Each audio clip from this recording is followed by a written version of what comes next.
मधुपुर के जंगल में एक रानो चिड़िया रहती थी। उसके बचपन में ही उसके माता पिता की मृत्यु हो गई थी, जिसकी वजह से वो बहुत अकेली हो गई थी। अब वो अपनी दादी के साथ अकेले घर में रहती थी। अरे अरे दादी, हमें माँ बाबा क्यों छोड़कर चले गए? अरे अरे मेरी प्यारी बेटी, ये तो ऊपर वाले के हाथ में है। वो जिसे चाहता है अपने पास बुला लेता है। लेकिन तुम चिंता मत करो, वो ऊपर बहुत खुश होंगे। तुम मेरे पास आ जाओ, मैं तुम्हारी दादी हूँ ना। यूं ही रानो चिड़िया अपनी दादी के साथ जिंदगी गुजारने लगती है। लेकिन किस्मत को तो कुछ और ही मंजूर था। कुछ समय गुजरते ही उसकी दादी की भी मृत्यु हो जाती है। अब रानो चिड़िया बहुत अकेली हो गई थी।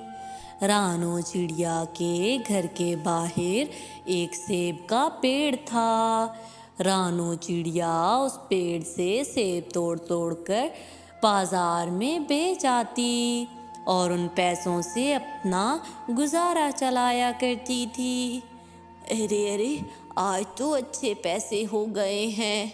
मुझे लगता है इससे 2-3 दिन गुजर जाएंगे।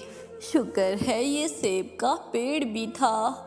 अगर ये ना होता तो मैं कैसे खाती पीती। यूं ही रानो चिड़िया अब जंगल में सेब बेचा करती और उससे अपना घर चलाया करती थी। उसी जंगल में एक जादूगरनी भी रहती थी, जो कि मासूम पक्षियों पर बहुत जुल्म किया करती थी। एक दिन रानो यूं ही अपने पेड़ से फल तोड़कर जंगल से जा रही थी कि वहाँ पर उसे वो जादूगरनी मिलती है। अरे अरे, ये सेब तो बहुत मीठे लग रहे हैं। चिड़िया जल्दी से लाओ, ये मुझे दे दो। जी जी ठीक है।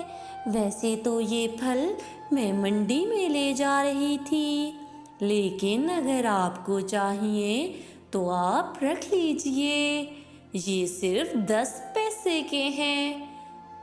अरे अरे, तू मुझसे पैसे लेगी क्या? तेरी इतनी मजाल कि मुझसे पैसे मांगे।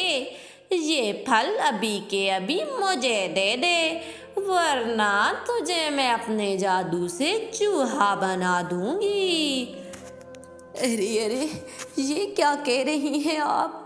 मेरे पास तो यही सेब हैं जो आज बेचकर मैंने घर में खाना लेकर जाना है। अगर आपको ये सेब दे दूंगी तो मैं भूखी सोऊंगी। अरे अरे, ये सब कुछ तो मैं नहीं जानती। तुम्हें ये सेब मुझे देने होंगे। यूं ही जादूगरनी रानो चिड़िया से वो सेब ले जाती है। अरे अरे, ये क्या हो गया? अब मैं क्या करूं? लगता है आज रात भूखे ही सोना होगा। चलो कोई बात नहीं, अगर वो जादूगरनी मुझे चूहा बना देती तो फिर मैं क्या करती। यूं ही रानो चिड़िया परेशान होकर घर आ जाती है। हे ऊपर वाले, मुझे तो बहुत भूख लग रही है, लेकिन अब क्या करूं? घर में तो कुछ खाने को भी नहीं है। यूं ही चिड़िया भूखे पेट ही सो जाती है। दूसरी तरफ जादूगरनी को सेब बहुत मज़े के लगते हैं। अरे अरे, ये सेब तो बहुत स्वादिष्ट हैं। यूं ही जादूगरनी खाते खाते 2 सेब की टोकरियां खा देती है, जिसकी वजह से उसके पेट में दर्द शुरू हो जाती है। तो प्यारे व्यूवर्स, अगर आपको मेरी ये वीडियो पसंद आ रही है तो मेरी वीडियो के नीचे मौजूद लाल बटन को दबाकर मेरे चैनल को सब्सक्राइब कर दें ताकि ऐसी ही वीडियोस आप तक आती रहे। हिरनी के पेट में सारी रात दर्द होती है, जिसकी वजह से उसे चिड़िया पर बहुत गुस्सा था। वो सुबह सवेरे ही चिड़िया के पास आ जाती है। चिड़िया तो फल तोड़ रही थी। अरे अरे, ये जादूगरनी तो आज फिर आ गई। अगर इसने आज भी फल ले लिए तो मुझे आज भी भूखे पेट सोना होगा। अरे अरे ओ चिड़िया, जरा बता तो, तेरे उन गंदे सेबों को खाकर मेरे पेट में सारी रात दर्द रही है। अब तू बता मैं तेरे साथ क्या करूं? अरे अरे, मेरे सेबों में तो ऐसा कुछ नहीं है। ये सेब तो जंगल के सभी पक्षी खाते हैं। लगता है आप एक ही बार में दोनों टोकरियां खा गई होंगी, तभी आपके पेट में दर्द हुई, वरना तो इन सेबों में कुछ नहीं है। अरे अरे, तू बताएगी मुझे कि मुझे क्या हुआ है और कैसे हुआ है? तुझे अब मैं नहीं छोड़ूंगी। ना ये सेब रहेंगे और ना तू इन सेबों को बेचेगी। यूं ही जादूगरनी अपने जादू से उस सेब के पेड़ को जला देती है। अरे अरे, ये क्या कर रही हो? ऐसा मत करो। अगर आप ऐसा कर दोगी तो मैं कहाँ से खाऊंगी? मेरे तो माता पिता भी नहीं हैं। अगर ये सेब का पेड़ भी ना रहा तो मैं तो भूखी मर जाऊंगी। रानो चिड़िया रोती और कुर्लाती रहती है, लेकिन जादूगरनी कोई बात नहीं सुनती और वहां से चली जाती है। यूं ही अब रात हो गई थी। हे ऊपर वाले, अब मैं क्या करूंगी? पहले तूने मुझसे मेरे माता पिता ले लिए, फिर मेरी दादी, और अब ये सेब का पेड़। अगर ये सेब का पेड़ नहीं होगा तो मैं क्या करूंगी? मुझसे तो मुश्किल काम होता ही नहीं है। अब तो मैं भूखी मर जाऊंगी। यूं ही रानो चिड़िया रोते रोते सो जाती है और सुबह होते ही सारे जंगल में काम ढूंढती है, लेकिन छोटी होने की वजह से उसे कहीं काम नहीं मिलता। रानो चिड़िया तो 2 दिन से भूखी थी। यूं ही वो दिन भी गुजर जाता है। अब रानो को भूख के मारे बहुत ज़्यादा मुश्किल हो रही थी। हे ऊपर वाले, अब तो भूख से मेरा बुरा हाल हो रहा है। आज चौथा दिन है और मैंने कुछ नहीं खाया। यूं ही रानो चिड़िया रो रही थी कि ऊपर से एक परी आ जाती है। अरे अरे प्यारी चिड़िया, क्या हुआ है तुम्हें? यूं ही रानो चिड़िया सारी बात उस परी को बताती है।